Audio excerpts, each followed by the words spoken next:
அச்சுதாய நமக, அனந்தாய நமக, கோவிந்தாய நமக. இது ஒரு திருவாய்மொழி பாடல்.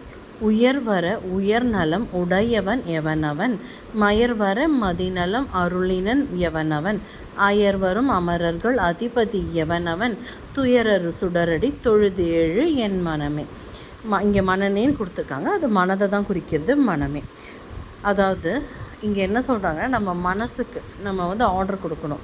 நம்மளோட சப்கான்ஷியஸ் மைண்டுக்கு நம்ம ஆர்டர் கொடுக்கணும். என்ன கொடுக்கணுன்னா, மேன்மை பொருந்திய தேவர்கள் இருக்காங்க இல்லையா, அந்த மேன்மை பொருந்திய தேவர்களுக்கெல்லாம் மேலானவனாக இருக்கக்கூடியவனும், நம்ம அறியாமை இருள் போக்கிறதுக்காக நமக்கு பக்தி ஸ்ரத்தைங்கிற விஷயங்களை கொடுத்து, நமக்கு அறிவை கொடுத்து, அறியாமையை போக்கி நீ மீண்டு வா அப்படின்னு நமக்கு அருள் பண்ணவனும், அயர் வரும் அமரர்கள் அதிபதியவனவன், நித்திய சூரியர்களுக்கெல்லாம் தலைவனாக இருக்கக்கூடிய அந்த சூரியனுக்கே ஒளி தரக்கூடிய ஒளி பொருந்திய பெருமாள் அவரோட திருவடி தாமரைகளை நமக்கு அருளி அதை தொழுது உன்னோட சம்சார கடல்லேருந்து வெளியே வா அப்படின்னு சொல்லியிருக்காரு.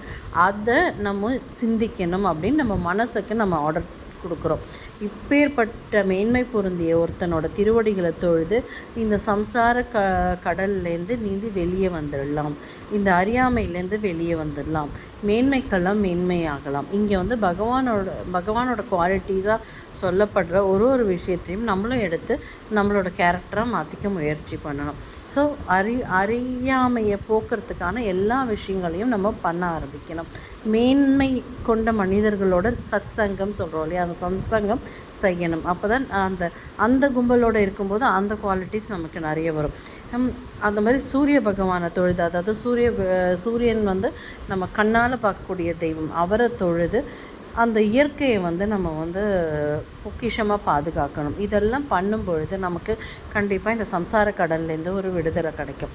ஏன்னா இதெல்லாம் பண்ணும்போது நம்ம எல்லாத்துலேயும் இறைவனை பார்க்க ஆரம்பிப்போம், அவரோட திருவடியை நினைக்க ஆரம்பிப்போம். அந்த மனசை நம்ம அப்படியே ஃபோக்கஸாக கொண்டு போகிறதுக்கான ஒரு முயற்சியாக இது நடக்கும்.